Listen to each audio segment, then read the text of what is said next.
Hi everyone, welcome to వంట సాగర్. ఇవాళ recipe వచ్చేసి బేసిక్ వెనిలా స్పాంజ్ కేక్ అండి. ఈ కేక్ కనుక నేర్చుకుంటే మీరు బటర్ స్కాచ్ కానీ స్ట్రాబెర్రీ కానీ ఇలాంటి డిఫరెంట్ ఫ్లేవర్స్ కేక్స్ చాలా ఈజీగా చేయొచ్చు. నేను చేసిన కేక్ చూస్తున్నారు కదా, మనం ఎంత పుష్ చేసినా బ్యాక్ వస్తుంది, అంత స్పంజీగా కుక్ అవుతుందండి. పైన కూడా లేయర్ అనేది ఎటువంటి హార్డ్నెస్ ఉండదు, చాలా స్మూత్గా బేక్ అవుతుంది. మన రెసిపీ కోసం ఫస్ట్ బేకింగ్ టిన్ని గ్రీస్ చేసుకోవాలి. నేనైతే బటర్ పేపర్ని ఇలా రౌండ్గా కట్ చేసుకుని బటర్ పేపర్ వేసుకుంటున్నాను. మీ దగ్గర బటర్ పేపర్ లేకపోతే కనుక నెయ్యితో గ్రీస్ చేసుకుని దానిపైన కొద్దిగా మైదా వేసుకోండి, సరిపోతుంది. ఇక్కడ 2 ఎగ్స్ అనేవి తీసుకుంటున్నాము. 2 ఎగ్స్ కూడా రూమ్ టెంపరేచర్లోనే ఉండాలండి. ఈ ఎగ్స్ అనేవి మనము చాలా ఫోమీగా బీట్ చేసుకోవాలి. చూస్తున్నారు కదా, ఇప్పుడున్న డార్క్ ఎల్లో కలర్ అనేది మనం బీట్ చేయగా పేల్ ఎల్లో కలర్ అనేది వచ్చేస్తుంది. అది మీకు ఇండికేషన్, ఓకే బాగానే ఫోమీగా బీట్ అయింది అనడానికి.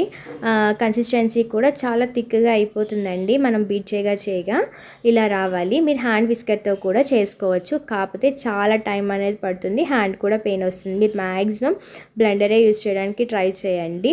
సేమ్ బేకరీ స్టైల్లో లాగే వస్తుంది. మనం ఎంత ఫోమీగా బీట్ చేసుకుంటే కేక్ అనేది అంత ప్లఫీనెస్ వస్తుంది.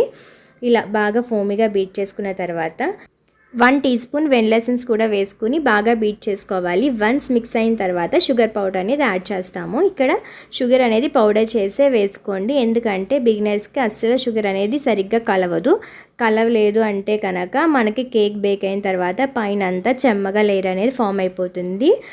చూడడానికే కాదు, తినేటప్పుడు కూడా బాగోదు. సో మీరు మ్యాక్సిమం షుగర్ పౌడరే చేసుకోండి, మీకు చాలా ఈజీగా కూడా అయిపోతుంది ఈ మిక్స్ చేసుకోవడం అనే ప్రాసెస్ అనేది.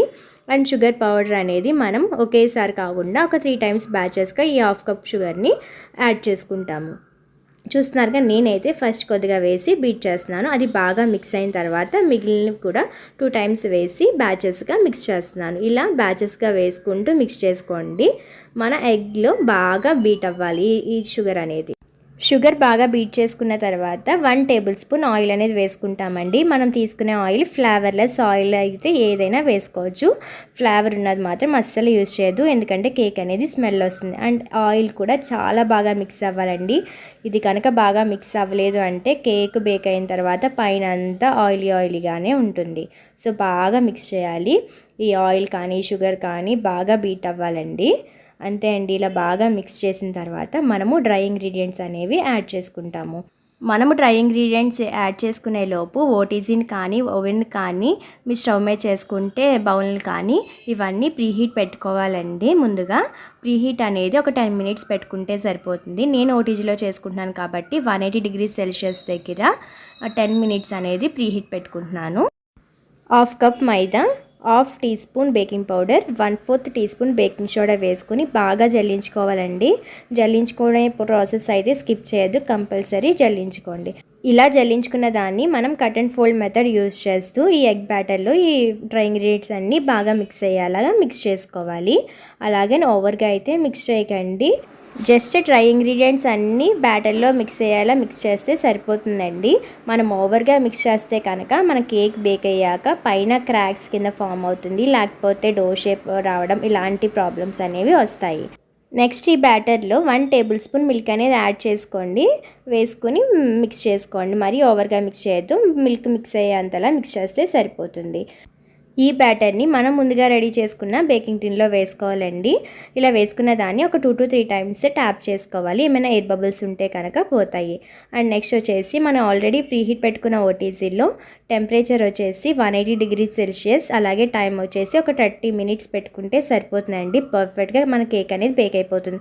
మీకు ఇన్ కేస్ ఇంకా కేక్ బేక్ అవ్వలేదు, నైఫ్ పెట్టి చూసినా అంటే కనుక మీరు ఇంకొంచెం మళ్ళీ ఎక్స్ట్రా టైం 10 to 5 మినిట్స్ అలా అడ్జస్ట్ చేసుకోవచ్చు. కానీ మీ కేక్ అయితే మాత్రం పర్ఫెక్ట్గా బేక్ అవుతుందండి. ఇక్కడైతే నాకు ఎగ్జాక్ట్ 30 మినిట్స్కి నా కేక్ అనేది బేక్ అయిపోయిందండి. చూస్తున్నారు కదా ఎంత స్పంజీగా ఉందో, పైన లేయర్ కూడా చాలా స్మూత్గా ఉంటుంది, అసలు హార్డ్నెస్ అనేది రాదు మన కేక్కి. మీరు కనుక నేను చెప్పిన చిన్న టిప్స్ ఫాలో అవుతూ సేమ్ మెజర్మెంట్స్ చేస్తే కనుక మీకు చాలా పర్ఫెక్ట్గా ప్రిపేర్ అవుతుందండి కేక్.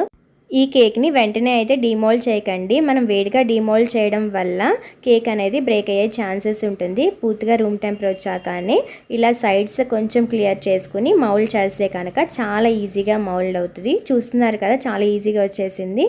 నెక్స్ట్ ఇలా వచ్చిందని బటర్ పేపర్ కూడా తీసేయండి. నేను బటర్ పేపర్ ఒక్కటే వేసాను, నెయ్యి కూడా గ్రీస్ చేయలేదు. కాకపోతే నాకు ఎటువంటి రఫ్నెస్ రాలేదు, కింద వేయకపోయినా ఏం ప్రాబ్లం లేదండి.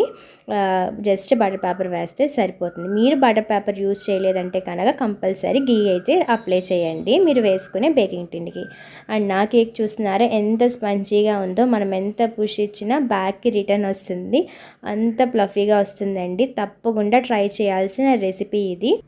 ఈ స్పాంజ్ కేక్ వెయిట్ వచ్చేసి 300 గ్రామ్స్ వచ్చిందండి. నెక్స్ట్ మనం విప్పింగ్ క్రీమ్ ఇవన్నీ ఐసింగ్ వేయగా మనకు టోటల్గా కూల్ కేక్ అనేది 1/2 kg కేక్ రెడీ అయిపోతుంది. విప్పింగ్ క్రీమ్ ఎలా బీట్ చేసుకోవాలి, అలాగే ఐసింగ్ చేసేటప్పుడు యూజ్ చేసే టెక్నిక్స్ ఇవన్నీ కూడా నెక్స్ట్ వీడియోలో అప్లోడ్ చేస్తానండి. ఈ వీడియో లెంతీ అయిపోతుందని. అండ్ మీకు కనుక ఈ వీడియో నచ్చితే లైక్ చేయండి, షేర్ చేయండి. మీరు తప్పకుండా ట్రై చేసి ఎలా వచ్చిందో కమెంట్ చేయడం కూడా మర్చిపోకండి. థ్యాంక్ యూ ఫర్ వాచింగ్ వంట సాగర్.